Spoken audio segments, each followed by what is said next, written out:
Big Boss fame Geethu Royal గురించి ప్రత్యేకంగా చెప్పాల్సిన అవసరం లేదనుకుంటా.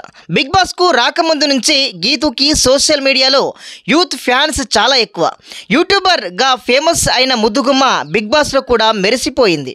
అక్కడ తన యాటిట్యూడ్తో ప్రేక్షకుల మనసును దోచుకుంది. జబర్దస్త్ వంటి కార్యక్రమాలతో పాటు అనేక షోలలో కూడా సందడి చేసిన ఈ ముద్దుగుమ్మ బిగ్ బాస్ సీజన్కి బిగ్ బాస్ బస్ షోకి యాంకర్గా కూడా వ్యవహరించింది. ప్రస్తుతం యాంకర్ ధనుష్తో కలిసి యూట్యూబ్లో సందడి చేస్తుంది. అయితే ఇప్పుడు ఆమె గురించి ఓ విషయం సోషల్ మీడియాలో వైరల్ అవుతుంది. యాంకర్ ధనుష్ గీతూ గురించి ఓ వీడియోను పోస్ట్ చేశాడు. గీతూ ఆరోగ్య పరిస్థితి ఏమాత్రం బాలేదని ధనుష్ చెప్పుకొచ్చాడు. ప్రస్తుతం ఆమె ఆసుపత్రిలో అడ్మిట్ అయిందని చెప్పాడు. గీతూ కూడా ఈ వీడియో కూడా మాట్లాడింది. బ్యాక్టీరియల్ ఇన్ఫెక్షన్ తనకు వచ్చిందని గీతూ తెలిపింది. అన్ని రకాల ఫుడ్ ఐటమ్స్ తినాలనే కోరికతో బ్యాంకాక్ వెళ్ళి చాలా ఫుడ్స్ తిన్నానని చెప్పుకొచ్చింది. అలా తినడమే ఇప్పుడు తన కొంప ముంచాయని కూడా ఆవేదన వ్యక్తం చేసింది.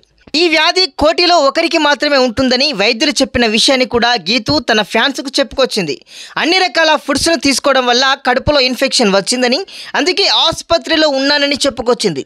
కడుపులో వచ్చిన ఈ వైరస్ వల్ల ప్రతిరోజు నరకం చూస్తున్నానని ఎమోషనల్ అయ్యింది. ప్రస్తుతం ఈ వీడియో సోషల్ మీడియాలో వైరల్ అవుతుంది. దీంతో గీతూ ఫ్యాన్స్ ఆమె త్వరగా కోలుకోవాలని కామెంట్ చేస్తున్నారు. అంతేకాదు గీతూ చెప్పిన విషయాన్ని అర్థం చేసుకుంటే రోడ్ సైడ్ జంక్ ఫుడ్ తగ్గించాలని కూడా చాలామంది కామెంట్ చేస్తున్నారు. అలాంటి ఫుడ్స్ వల్లనే కొత్త కొత్త వ్యాధులు పుట్టుకొస్తున్నాయని అంటున్నారు.